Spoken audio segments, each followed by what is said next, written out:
In college, I was what you'd call a professional simp. My target, since we were practically kids, was Scarlett Vanderbilt, the undisputed princess of New York's old money, Upper East Side scene. When she went shopping on Fifth Avenue, I carried her bags. When she claimed a stomachache, I was the one making her bone broth from scratch. When she didn't feel like going to her art history lecture, I was the one who pulled an all-nighter writing her essay on Renaissance iconography. When she attended some gala at a Hamptons estate, I'd wait outside in my beat-up Civic until 3 a.m. just in case she texted me saying she was craving a slice from that legendary spot in the West Village. For more than a decade, this was my life. My roommates would laugh at me. "Leo, have you lost your mind? What do you think you were to Scarlett Vanderbilt? You're not even on the back burner. You just free help." What they didn't get was that I wasn't free. I was meticulously priced. Every Venmo transfer Scarlett sent me was at least 4 figures. For holidays and my birthday, she'd send 5. She was careless with her money, tipping me like you'd tip a valet, or maybe like you'd toss a treat to a well-behaved pet. On the day of our college graduation, I stared at my banking app. The balance read 7 figures. I was sitting on my dorm room bed, and I let out a laugh that sounded more like a pig's squeal. Before even officially entering the real world, I, Leo Hayes, a kid from nothing, had leveraged the one skill most people despised, unflinching devotion, to become a millionaire. My plan was simple: get my diploma, take the cash, and vanish. I would say goodbye forever to the untouchable princess Scarlett Vanderbilt and to the pathetic skin I'd worn for all those years. At the graduation banquet, Scarlett moved through the crowd in a custom Dior gown, a graceful swan among pigeons. She was surrounded by a flock of trust fund kids, all of them laughing at something she'd said. And there I was, in the corner, wearing a $100 button-down from Macy's, feeling like a nervous waiter. Finally, she saw me, holding a glass of champagne. She glided over, her clique of smirking friends trailing behind her. "Leo, you made it," she said. Her tone was the same as always, a little lazy, a little entitled. I nodded, forcing the most subservient smile I could manage. This was it, my final performance. "Scarlett, is this the one you always talk about?" "Leo, the one who's so obedient?" One of her friends, a girl with meticulously sculpted makeup, looked me up and down. The condescension in her eyes was a physical thing. Scarlett took a delicate sip of her champagne and let out a soft laugh. "That's him, the one I trained. Isn't he good?"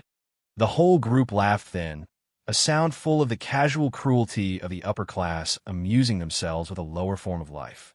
My heart felt like it was being squeezed by an invisible fist. I couldn't breathe. I had always told myself this was a transaction. As long as the price was right, my dignity could be put on layaway. But hearing her call me a trained pet so easily in front of everyone, I realized then that some things can't be numbed by money. "Leo," Scarlett said, tilting her head as if struck by a fun idea. "My shoe. I think the lace is loose. Can you get that for me?" She was wearing a pair of diamond-studded Jimmy Choo heels. They didn't have laces. The group around her started to hoot and egg me on, all of them watching eagerly, waiting for the next scene in their favorite show, the princess and her loyal dog. I stared at her, at that face that was so beautiful it was almost violent. In that moment, I didn't see a young woman. I saw a spoiled, callous devil. "Leo, just one last time," I told myself. "Get on your knees, take her final tip, and then get the hell out of her world for good." I slowly began to crouch, my knees about to hit the polished floor when a lazy drawl cut through the air. Well, if it isn't Her Highness Scarlett Vanderbilt, teaching new tricks." I froze, looking up. The speaker was Connor Vance, the other big name on campus. But unlike Scarlett's old money crowd, the Vances were new tech money. In the snobbish circles of the Upper East Side, where lineage was everything, they were looked down upon. Scarlett's face went cold. "What's that supposed to mean, Connor?" Connor scoffed, walked over, and pulled me to my feet. He brushed off my shoulder, though there was nothing there. His eyes glanced at me, then settled on Scarlett, filled with a knowing mockery. "Means nothing. Just think my man Leo's got too much spine to be kneeling for you. It's a bad look for him. Whether it's a bad look is for me to decide." Scarlett snapped, her voice laced with the anger of someone who'd been challenged. "Leo, come here." She was still using that tone, the one you used to call a dog. I stood next to Connor, And for the first time ever, I didn't react like one of Pavlov's experiments. I didn't obey the command. I looked at her and slowly, deliberately, shook my head. Scarlett was stunned. She had probably never, in her entire life, considered the possibility that I would refuse her. Her expression shifted from shock to embarrassment and finally hardened into something ugly. "Leo, are you sure about this?" she asked, each word a threat. Just then my phone buzzed. A notification from my bank. It was a direct transfer from her. A huge one. The memo line read, "Last time, be good." The amount was a staggering 6 figures. She thought I was still the same simp who could be bought with a few taps on a screen. She thought if the price was high enough, I'd get on my knees and perform. The air grew thick. Everyone was holding their breath. Even Connor watched me with amusement, curious to see how I'd play it. I unlocked my phone, glanced at the number, and then, in front of everyone, I hit decline. The transaction was complete. I turned my phone screen toward Scarlett, making sure she could clearly see the 2 words in stark red, frowny face, "Payment declined." "Miss Vanderbilt," I said, my voice a little hoarse but perfectly steady. "Our contract has expired. As of today, I quit." Without a second glance at her ashen face, I turned to Connor. "Thanks, man. I owe you a drink." Connor let out a low whistle, slinging an arm over my shoulder. We walked out, leaving a crowd of shocked blue bloods in our wake. That night, Connor and I drank a lot of whiskey. I told him the whole story, framing my decade-long career as a simp as a kind of dark comedy. From carrying Scarlett's backpack in middle school, to getting into a fight for her in high school, to becoming her 24/7 personal assistant in college. Connor listened quietly. He didn't laugh. When I was done, he just refilled my glass and asked one question. "Do you hate her?" I shook my head, then nodded. I didn't before. I saw it as a fair trade. But after tonight, yeah, I hate her. She didn't just trample on my dignity. She made my entire life's work into a joke for her friends. "Good," Connor said, tapping his glass against mine. "A man needs an edge. Something to burn. That's your fuel now." I asked him why he'd stepped in. He shrugged. "I've been waiting for someone to knock Scarlett Vanderbilt off her pedestal for a long time. That whole old money crowd is rotten to the core. Besides," he paused, "you remind me of my dad back when he was starting out. Working like a dog, taking crap from everyone. But my dad made it. I think you can too." I didn't know if I could make it, but I knew I had to do something. With my $1 million nest egg and an investment from Connor, I started a company in Manhattan. The name was unique, the Alibi Group. Our main business, bespoke, high-end personal and professional solutions. To put it plainly, I systemized, streamlined, and commercialized the last 10 years of my life. I had a Ph.D. in pleasing the impossible to please. I knew better than anyone what the rich really wanted, what their true pain points were. They didn't need another servant bowing and scraping. They needed an invisible hand that solved problems before they even knew they had them. From planning an exclusive private dinner party down to the last detail, to sourcing a very specific breakfast pastry, to advising on how to navigate the unspoken social rules of a business merger. I turned everything I had absorbed from being in Scarlett's orbit, taste, etiquette, connections, the secret codes of their class, into a premium product. My clients were mostly the new money types, like Connor's family. They had the cash, but lacked the polish and pedigree to break into the truly elite circles. I was the guy who could get them a ticket to the show. My first client came from Connor. A tech mogul who'd made a fortune in gaming wanted to throw his wife a birthday party. The budget was unlimited. The only requirement. It had to be so perfect that even the most judgmental old money snobs would be impressed. I essentially recreated a party I had once orchestrated for Scarlett, but I made it 100 times better. From the weight and font of the invitations, to the wine pairings for each of the 7 courses, to the set list of the live string quartet. Every single detail was flawless. The party was a massive success.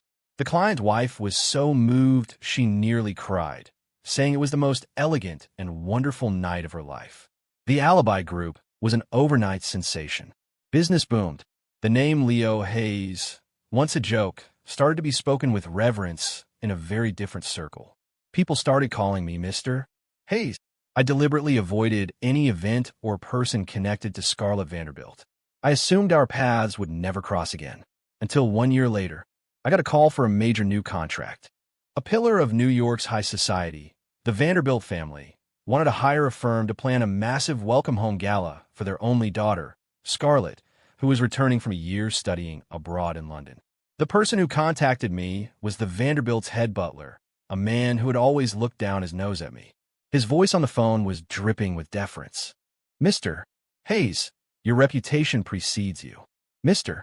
Vanderbilt would like to meet with you personally to discuss the gala for his daughter." I sat in my spacious corner office, looking out over the East River, and gave a non-committal "My time is extremely valuable," I said. "Have Mr. Vanderbilt come to my office." There was a stunned silence on the other end of the line. My audacity was probably short-circuiting his brain, but he finally recovered, his tone even more respectful than before. "Of course, Mr. Hayes. I will inform the chairman immediately." After hanging up, I spun a heavy fountain pen in my fingers.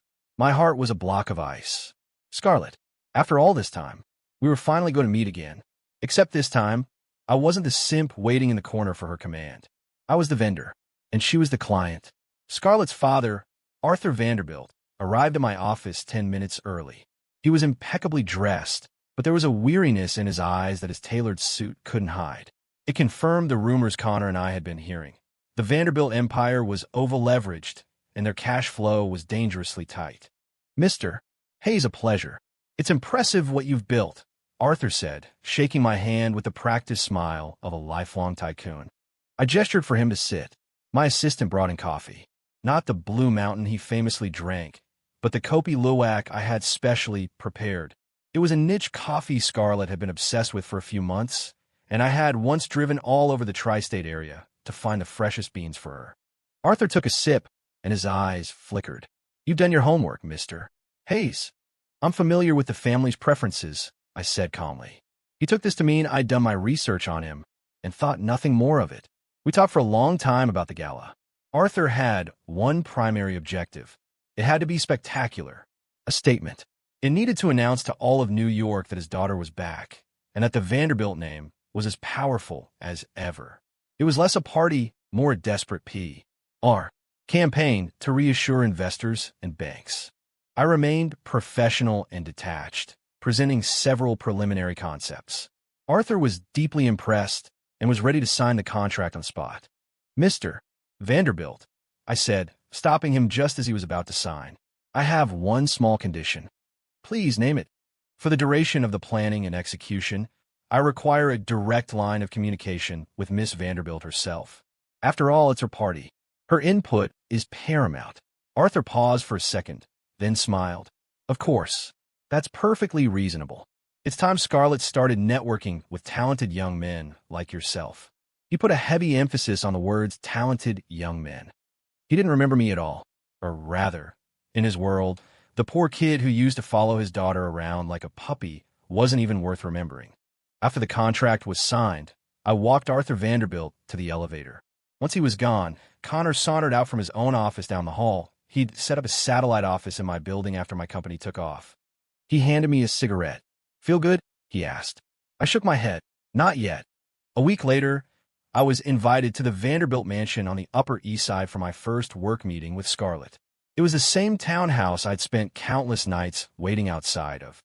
Only this time, I drove my own Porsche through the front gate, and the butler opened my car door for me. I walked into the familiar, grand living room. Scarlett was sitting on the couch. She was even more striking than I remembered. Her year in London had given her an air of worldly sophistication, but the innate arrogance in her eyes hadn't faded one bit. She saw me, and a complex series of emotions flickered across her beautiful face: surprise, disdain, and a sliver of curiosity. "Leo?" she asked, her voice uncertain. "Miss Vanderbilt, hello." I extended my hand, my face fixed in a polite, professional smile. "I'm Leo Hayes, founder of the Alibi Group. I'll be managing your welcome home gala." I made sure to say the name of my company slowly and clearly. Scarlett didn't take my hand. Her eyes scanned me, from my bespoke Tom Ford suit to the Patek Philippe on my wrist. It was a watch she had pointed out once while window shopping, remarking that it was the only watch a man of taste should wear. I remembered, and I bought it for myself with the first million I ever made. "So it's you," she said, a humorless smile playing on her lips. What happened? Did you get tired of being a simp and decide to try being a high-class butler instead? The words were meant to be a slap in the face. I retracted my hand, my expression unchanged, and sat down on the couch opposite her. You could see it that way, but I'm the most expensive kind. My composure seemed to infuriate her. Name your price, she said, crossing her arms and leaning back, resuming her princess posture. How much money will it take for you to get out of my sight and disappear? I looked at her and almost laughed. After a year, she still thought money could solve any problem.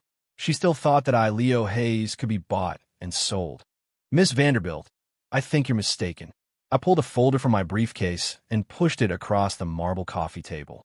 I'm not here to reminisce, and I'm certainly not here to be insulted by you with your own money. I'm here to work. This is the preliminary event schedule. I need your approval on the key items. Scarlett didn't even glance at the folder. My father must be losing his mind. Of all the event planners in New York, he picks you, she scoffed. Leo, don't think for a second that just because you're wearing a new costume, you're a different person. This whole hard-to-get act, it's just a pathetic attempt to get my attention again, isn't it? To drive up your price. Let me tell you right now, it's not going to work. I admit, I've done many things in the past that might have given you the wrong impression, I said, looking her directly in the eye, my voice even and clear. But that's all it is, the past. Right now, Miss Vanderbilt, I have absolutely no personal interest in you whatsoever. I took this job for one reason and one reason only. Your father offered an amount of money that was too significant to refuse. My words hit her like a physical blow. Scarlett Vanderbilt, who was accustomed to every man in her orbit revolving around her, who was used to me being her most loyal and pathetic subject, could not process it. She couldn't accept that one day I would use her family's greatest weapon, money, as the only thing connecting us. And worse, that I was the one weighing its value, not her. Her face flushed, then paled. It took her a moment to hiss out a response. Fine. You want to work? Let's work. Let's see just how professional you are. That day, we collaborated for 3 hours. Scarlett used every trick she knew to make my life hell. When I suggested champagne-colored roses, she called them tacky and demanded black roses flown in from Holland. When I proposed a classical string quartet, she said it was dreary and insisted on hiring a troupe of Irish pipers. When I outlined a main course of beef Wellington, she called it greasy and demanded a full molecular gastronomy menu. Every request was more absurd and expensive than the last. She was trying to prove a point, that her wealth could crush my pathetic attempt at professionalism. I didn't argue. I just sat there with my notebook, jotting down every single demand. After her 20th ridiculous request, I closed the notebook and stood up. Miss Vanderbilt, I have noted all of your requests, I said. However, per the supplementary agreement signed by your father, all expenses exceeding the baseline proposal must be paid in advance by the client. Here is the revised cost estimate. The total comes to $172,000. Please have the funds transferred within 24 hours. Otherwise, my company reserves the right to terminate the contract and collect a 50% cancellation fee. I placed a beautifully printed, itemized invoice on the table in front of her. The look on Scarlett's face was frozen disbelief. She never imagined that I would have anticipated her attacks and set a trap for her within the cold, hard logic of a business contract. She could be as capricious as she wanted. She just had to pay for it. You, she sputtered, speechless with rage. I'm a businessman, Miss Vanderbilt. I said, my gaze frigid. Time is money. I don't have time to play these childish games. If you're unhappy with my service, feel free to tell your father you'd like to hire someone else. It makes no difference to me. With that, I picked up my briefcase and walked away. At the door, I paused without turning around. Oh, and one more thing, Miss Vanderbilt. I'd prefer that money be wired directly to my company's corporate account. I'd rather not have any more personal financial transactions between us. In the silence that followed, I heard the distinct sound of porcelain shattering against a wall. From that day on, Scarlett changed. The sarcastic remarks stopped. The impossible demands ceased. She became cooperative. So cooperative, she was almost robotic. Our meetings became sterile, efficient business negotiations, devoid of any personal emotion. It was so cold, it almost felt strange. The gala preparations proceeded flawlessly. I called in every favor and used every resource at my disposal to make the event perfect. This wasn't just about proving my own competence anymore. It was about setting the stage for what was to come. The day before the gala, the entire venue was set up and we'd run a full dress rehearsal. I stayed late into the night, doing a final walkthrough. As I was about to leave, I saw Scarlett. She was standing alone by the massive floor-to-ceiling windows, looking out at the glittering city. She looked small and lonely. She saw me, hesitated for a moment, and then walked over. "Thank you," she said suddenly. Her voice was quiet. I was surprised. "It's my job." "I know," she said. "I've reviewed every detail. You've been more meticulous than any firm my father has ever hired." She paused, looking up at me. "Leo, have you always been this capable?" She was asking if I had always had this in me, if I had just been pretending to be a useless simp for her benefit. It was a question I couldn't answer. "You should get some rest, Miss Vanderbilt. Tomorrow is all about you," I said, sidestepping the question and turning to leave. "I heard," she said softly from behind me, "that Connor Vance is an investor in your company." I stopped. "He is." "When did you two get so close?" she pressed. "The night of graduation. Because he stood up for me." "You could say that." She was silent for a long time. I thought the conversation was over. "Leo," she said again, and this time her voice had a fragility I had never heard before. "That night, at the graduation party. I'm sorry. I had too much to drink and my friends. I didn't mean it. An apology a year too late. If I had heard those words a year ago, I might have broken down in tears of joy. But now my heart was a still, frozen lake. It's in the past," I said flatly. "No, it's not," she insisted, her gaze locked on me. "Leo, I know you hate me. Everything you've done, starting this company, making my father come to you, planning this perfect party. It's not about the money, is it? It's about revenge. You want to prove you're better off without me. You want me to regret it, don't you?" I looked at her eyes shimmering under the lights, filled with a mixture of hurt and disbelief. She was still so self-absorbed.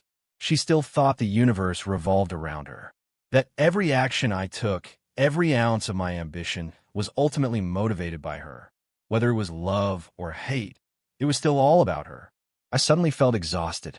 "Scarlett," I sighed, "you're really overthinking this. Get some sleep." I walked away without looking back. I was afraid if I stayed a second longer, I would tell her the cruel truth before the show had even begun. The night of the gala was a spectacle. Everyone who was anyone in New York was there. Arthur Vanderbilt was beaming, his daughter radiant in a glittering gown on his arm, as he accepted congratulations like a king. Every detail of the party was flawless. The city's elite couldn't stop talking about the Alibi group and its brilliant young founder, Mr. Hayes. Arthur was ecstatic. In front of a group of influential guests, he clapped me on the shoulder. "Mr. Hayes, the next generation is truly a force to be reckoned with. The Vanderbilt Corporation needs talent like you." I knew my moment had arrived. Halfway through the evening, a reporter I had planted in the press pool asked Arthur a question. "Mr. Vanderbilt, there are rumors that your company is seeking a new round of financing. Is this incredibly high-profile event meant to signal confidence to the market?" The question was sharp. A hush fell over the nearby guests. Arthur's smile faltered for a fraction of a second. "The Vanderbilt Foundation is as strong as ever, as you can all see. As for financing, that's just normal business. I'm confident we'll have good news to share very soon." It was a smooth, practiced deflection. But then a second reporter stood up. This one was from a small, aggressive financial blog I had carefully selected. "Mr. Vanderbilt, our sources say that your largest creditor has refused to extend your current loans. Furthermore, the 30% of company stock you've leveraged as collateral is in danger of a margin call if the share price dips any further. Can you confirm or deny this information?" The question was a bomb that detonated in the middle of the ballroom. Every eye in the room was on Arthur Vanderbilt. The color drained from his face. This was the Vanderbilt Corporation's deepest secret, the sword of Damocles hanging over their heads. I only knew because Connor had put me in touch with a senior executive at the creditor bank. That's slander. You're lying. Who do you work for? I'll have you sued for libel." Arthur roared, his voice thin with panic. At that exact moment, the massive screens around the ballroom, which had been displaying a tasteful slideshow of Scarlett's photos, flickered and changed. Now, they showed crystal-clear images of loan documents, default notices, and official bank correspondence. Irrefutable proof of the Vanderbilt financial crisis. The room erupted in gasps and frantic murmurs. "Who did this? Security, cut the power!" Arthur yelled, completely losing his composure. I walked slowly onto the stage and took the microphone from the stunned MC's hand. "Don't bother, Mr. Vanderbilt. I put those up there." My voice boomed through the sound system, silencing the entire hall. Everyone stared at me in shock. Arthur and Scarlett spun around, their eyes wide with disbelief. "Leo, are you insane?" Scarlett shrieked. "I'm not insane," I said, looking at her, my gaze devoid of any warmth. In fact, I've never been more clear-headed in my life. I turned to the trembling patriarch. "Arthur, do you remember a man who worked for you 15 years ago? A driver named David Hayes."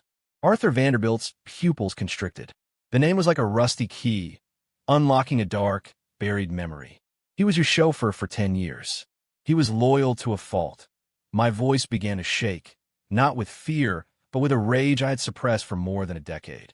15 years ago, on a rainy night, you were drunk. You insisted on driving, and you hit someone. To protect your reputation, to ensure your company's IPO went smoothly, you made David Hayes take the fall. You paid him off, promised you'd take care of his family, and made him take all the blame.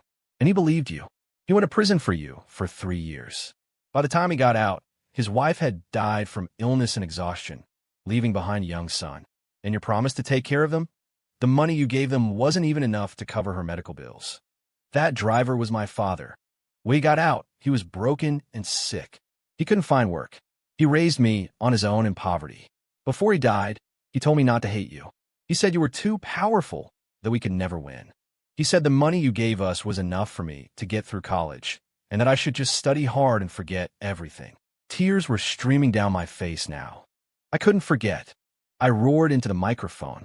My father's life, my mother's death, the humiliation I endured for more than a decade.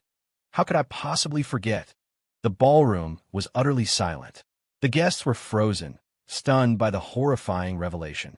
Arthur Vanderbilt swayed on his feet, looking like he was about to collapse. And Scarlett, she just stood there, all the color drained from her face, looking at me with an expression of pure shock, terror, and profound confusion. "No, that's not possible," she whispered. "My father would never." "Ask him yourself," I said, my voice cold as ice. "Scarlett, do you finally understand? Do you get why I spent all those years by your side? From the day my father died, I made a vow that I would get justice for him. I made sure I got into your elementary school, your middle school, your college. I turned myself into a pathetic, status-obsessed simp just so I could stay close to you and learn everything about your family. Do you have any idea what I thought about every time you sent me money?" I let out a laugh that was more like a sob. "I thought, this is the debt your family owes mine. I thought, this is you, Princess Scarlett, paying me back for my father's life with your pocket money. Every single dollar you ever tipped me, I saved. That $1 million fund wasn't my startup capital. It was the poison that would bring down your entire house. I built my company. I made my name. I climbed up step by painful step for one single purpose, to stand here on this night in front of all your friends and tear the mask off your father's face, to watch the house of Vanderbilt burn to the ground." Scarlett's body crumpled, and she sank to the floor like a stringless puppet. She finally understood. I was never her simp. I was a monster her father had created. And she, in her ignorance, had been my greatest accomplice. She had financed my entire revenge, and she had personally handed me all the information I needed to destroy her. It was a con that had lasted for more than a decade, and I was the one who had directed it all. The House of Vanderbilt was finished. The scandal at the gala spread through the city's financial and social circles like a plague. The company's stock plummeted, the banks called in their loans, and partners abandoned the sinking ship. Within a month, the once mighty Vanderbilt Corporation filed for bankruptcy. Arthur Vanderbilt was indicted for his role in the hit-and-run cover-up and for subsequent financial fraud. He was sent to prison. Their mansion was auctioned off. The luxury cars were repossessed. Scarlett Vanderbilt, the princess of the Upper East Side, had fallen from the heavens and landed in the gutter. I didn't follow the news too closely.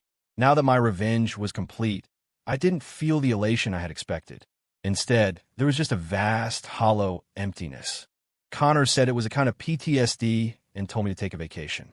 I left my company in the hands of a professional CEO and flew to Montana. I rented a cabin and spent a month by a quiet lake, surrounded by mountains. Staring at the clear water and the endless sky, the heart that had been consumed by hatred for 15 years finally, slowly, began to quiet down. When I returned to New York, I made a decision. I dissolved the Alibi group. The company was born from a place of hate. With the hate gone, it no longer had a reason to exist.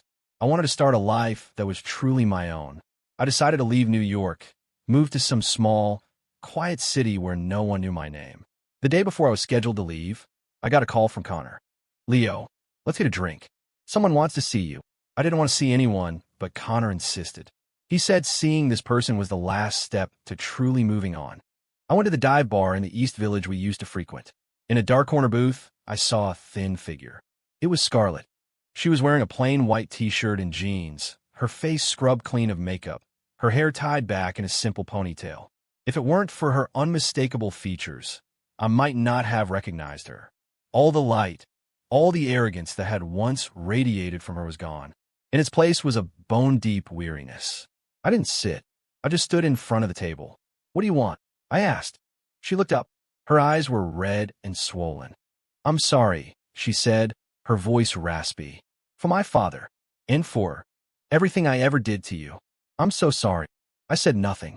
"I sold everything I left," she said, pushing a debit card across the sticky table. "My mother's jewelry, everything. There's a little over $80,000 in there. I know it's nothing compared to what you went through, but it's all I have." I stared at the card, a storm of emotions churning inside me. "What are your plans now?" I asked. "I don't know." She shook her head, her eyes vacant. "Get a job, I guess. I'll do anything. Whatever it takes to get by." The princess, now worried about making rent. Perhaps that was punishment enough. I pushed the card back toward her. "I can't take this," I said.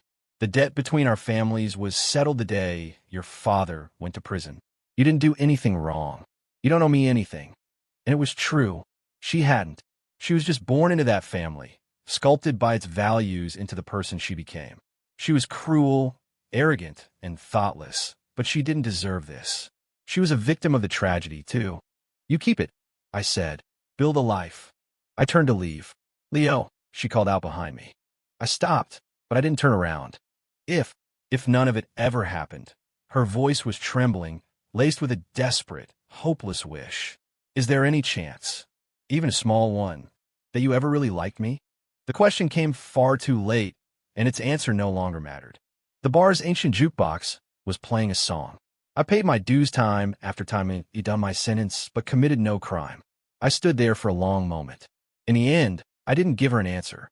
I just walked out of the bar, leaving the darkness behind me, and stepped into the bright, unforgiving sunlight. Some questions are better left unanswered. Some people, once you miss them, are gone for good. My revenge was over. My debt was paid. Now, for the first time, I was going to live for myself.